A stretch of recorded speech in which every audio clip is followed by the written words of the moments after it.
My name is Shayla, and today I'm here to film my releases on my radar video. If you're new to my channel and don't know what this is where I talk about upcoming releases for the following month that I am genuinely excited about. My list tends to be fairly extensive, and you know, I probably won't be picking up everything on this list. My budget has very much changed in 2020, but I'm still very interested in all of these titles, and I will either try to collect them slowly or get them through the library so that I can read them for you guys. All right, so let's go ahead and dive right into March because there is 5 weeks, so there's a decent amount of titles. But I want to briefly mention Animal Crossing New Horizons comes out in March. Yes, we're excited in this house. Let's go ahead and dive right into the actual books and manga. So on March 3rd, the first one we're going to talk about is The Shrike and the Shadow. This one is a Hansel and Gretel retelling. This is by Chantel. I'm not 100% sure how you say your last name. I always say Gattery, but I'm not sure if that's correct. But Chantel, I'm sorry. She's so sweet. She always reaches out to me and has me, encourages me to help promote her stuff. And she's fantastic. Definitely. I think she has a channel. If she does, I'll leave that linked down below so you can get more familiar with her. She's great. Next up on the list, we have The Two Lives of Lydia Bird. This looks kind of like a sliding doors romance kind of scenario where we have one scenario and another scenario. They kind of switch back and forth.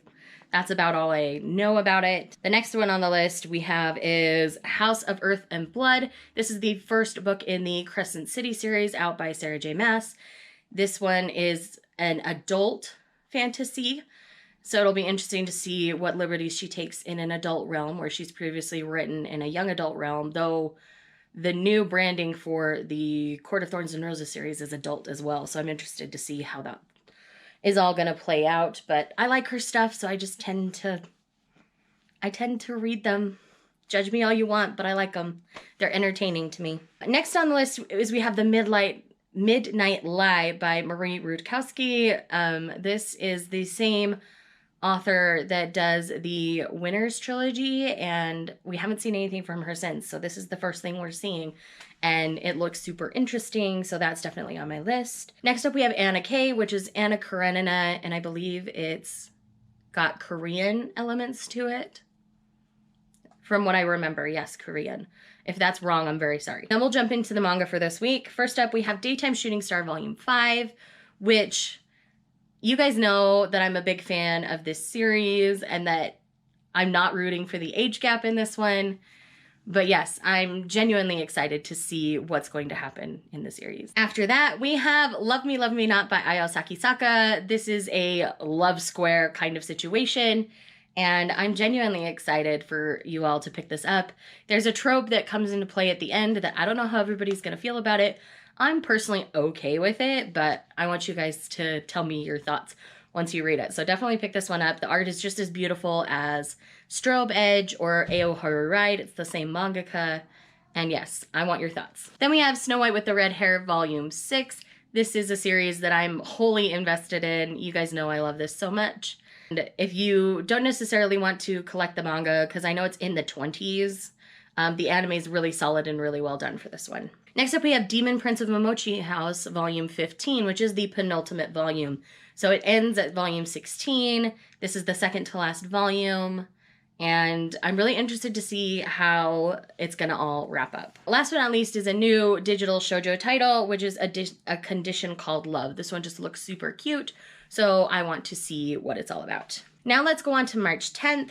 We have Bone Crier's Moon. This is a book I've been hearing a ton about, and for some reason I can't think of the description off the top of my head, but I know that it's one that I'm intrigued by and really interested in picking up. Next on the 10th, we have Undercover Romance by Lyssa Kay Adams.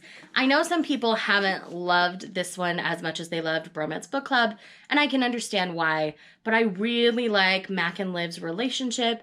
They're definitely that enemies to lovers kind of situation, and their banter is fantastic in my eyes. Plus, there's chicken jokes, and as a chicken mom, it just resonated with me differently than other people. So this one's very plot heavy, less romance heavy. So do know that going in, but it's still solid and really good. Next up, we have Nobody But You. This is a republished coming through Forever Romance. And I'm just really excited for more coming out from them, from authors that I really enjoy. And then we have 2 volumes of manga for this week. This is the smallest week out of all of them.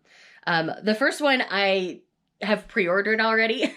And it's Knight of the Ice. So this is about a male figure skater who cannot perform his jumps without his best friend reciting his favorite magical girl anime's spell. And it sounds fantastically geeky, and I believe it's a romance blooming between the best friend and the figure skater. So it sounds so good. It's right up my alley. This one's a new josei coming out, and I'm just here for it. I'm just here for it, y'all. And then the last one is Dorm of Love and Secrets Volume 2. I really enjoyed Volume 1, so I do plan on collecting Volume 2 when I find it on sale. Next up, we're moving on to March 17th. So we have All I Ask. This one is a romance out by Forever. I have a digital arc, and I haven't looked too deeply into it yet, so I can't tell you too much. But that's one that I'm genuinely excited about as well. And that is the only book for this week. The rest is manga. And they're good volumes of manga too. So let's start at the top with Girl from the Other Side, Volume 8. It's been a little while. I think we get these once every 6 months now because we're caught up with Japan. So I'm really excited to get the next volume in this. The art style is just so creepy. And, you know, we're dealing with the insiders and the outsiders. They're not capable of coexisting really, but somehow two of them are. An outsider and an insider are. So I'm really interested to solve this mystery a lot. Next up, we have Witch Hat Atelier Volume 5. I'm really excited to continue on with this series.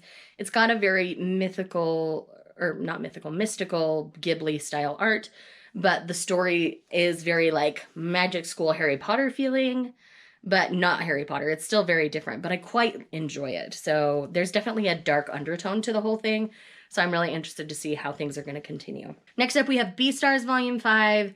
This is a series that, you know, has come out and surprised me. I continue to love it, and I'm really curious about where it's headed.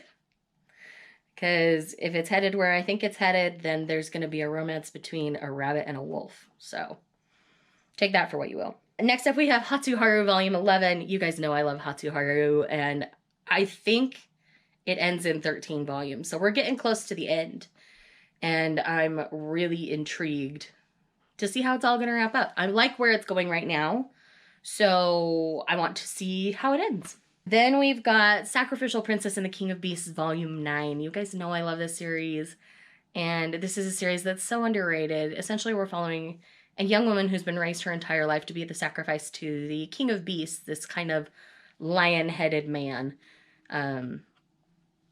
But due to spoilery circumstances, she ends up becoming the bride of the King of Beasts instead of his sacrifice. And it's so good. It's very politically charged. Like, if you like political fantasies like Yona, I think you would really enjoy Sacrificial Princess and the King of Beasts. It is a little more romance-centered, but not a lot. I mean, everything's super innocent and stuff with all of that right now, but this slave basically has to prove herself worthy to be the king's queen. So it's really interesting, and I really love it. This next one is a brand new one that just looks adorable, and it's The Fox and Little Tanuki Volume 1. This is a new one coming out from Tokyo Pop, but I really love the look of the art. I haven't read too much into the description, but it's about these two creatures kind of becoming friends and taking care of each other from what I understand. Like, how could you not? It screams The Fox and the Hound at me. And then I've got two digital titles. The first one being I'll Win You Over Senpai Volume 2. And then we've got Something Is Wrong With Us Volume 1. Something Is Wrong With Us is a new josei as well, where I believe it's very much an enemies, like childhood friends to enemies to lovers kind of situation. So I think it's going to be a hot mess, but a hot mess that I'm invested in. All right, now let's move on to March 24th. On March 24th, we had The Honey Don't List by Christina Lauren. Some Christina Lauren books I really love, and others I don't. So it's one of those, the author duo is a hit or miss for me, but The Honey Don't List looks really good, so I am interested in that one. And then we have The Highland Rogue by Amy Jarecki. This is Highlander romances, and I didn't enjoy the first one I read, but the last one I read I really enjoyed, so I'm interested to see where this one goes. And then we've got 4 volumes of manga for this week. First up, we have Living Room Matsunaga-san Volume 2. The physical edition is finally coming out, and I am excited to physically collect this one. This is one I collected digitally because it was the only way for a long time, but now I'm collecting it physically and really enjoying that.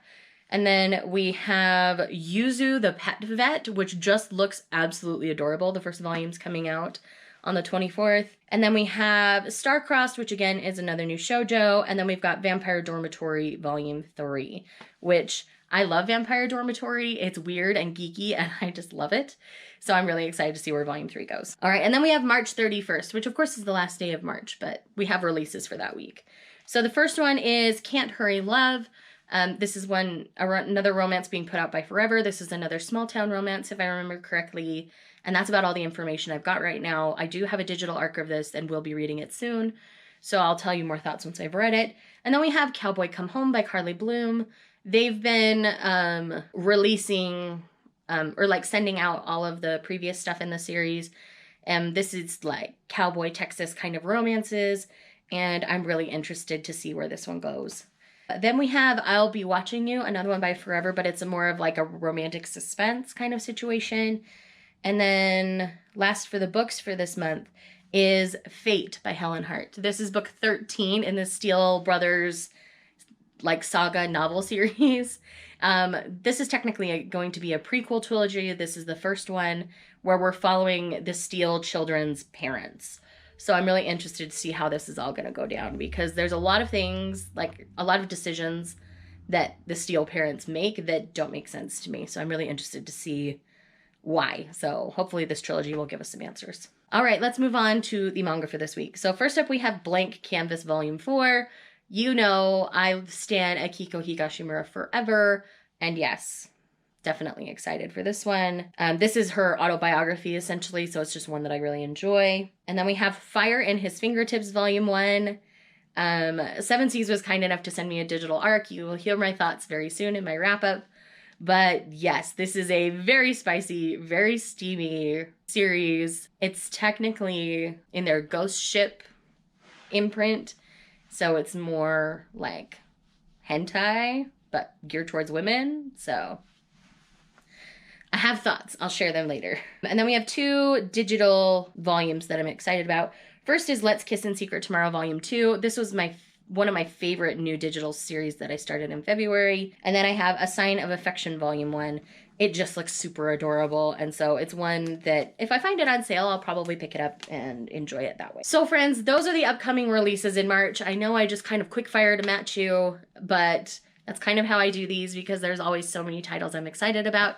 And yes, so if I missed one of your favorites, I'm sorry. Tell me down below what you're excited about in the month of March that's releasing, and I will talk to you guys in the next one.